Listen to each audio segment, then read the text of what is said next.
tere! Mul on nüüd selline jutt. Tegelikult seda ma juba olen nagu mõelnud varem, aga ma nüüd sain indu juurde ja ma teen ta ära, sest et tegelikult selle vastu on isegi huvi. Teema selles, te ostate lõhnu mult või siis on ka sellised variante, kus ma siis saadan, et keegi nagu saadab kellegile lõhna, ilma et mina nagu üldse oleks nagu see saatja.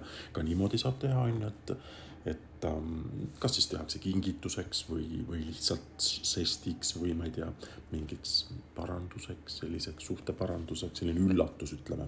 No sa oled näiteks, ma ei tea, Soomes, Rootsis, kuskil mujal Eestist väljas üldse ja võib-olla on keeruline kogu see kompott, ütleme, ise kokku panna, siis ma olen olemas. Kindlasti ma võin ka muid asju ilma selle lõhnata nagu teha, et sa ei pea seda lõhna ostma minult, aga siis lihtsalt on teenustasu kõrgem, on ju.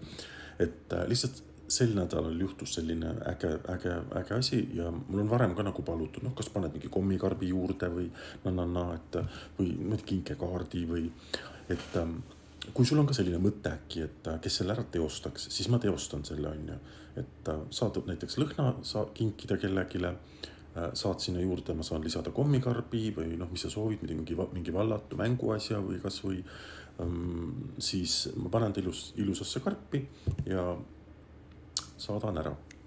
Nii et mõtle, kui sa tahad kellegi üllatust või kingitust või mis iganes, siis panen siia alla väikse kirja ka, mis see oli nii vahva lihtsalt ja mõtlesin, ma teen nüüd selle video kohe ära, et ja panen selle jutu siia alla, et aitäh sulle, kes sa mulle meelde tuletasid, ma pean selle video ära tegema põhimõtteliselt, et täpselt täna see inimene sai selle paki kätte siis, kellele see üllatus tehti ja ta sai üllatuse, väga ägeda üllatuse, aga kõike paremat.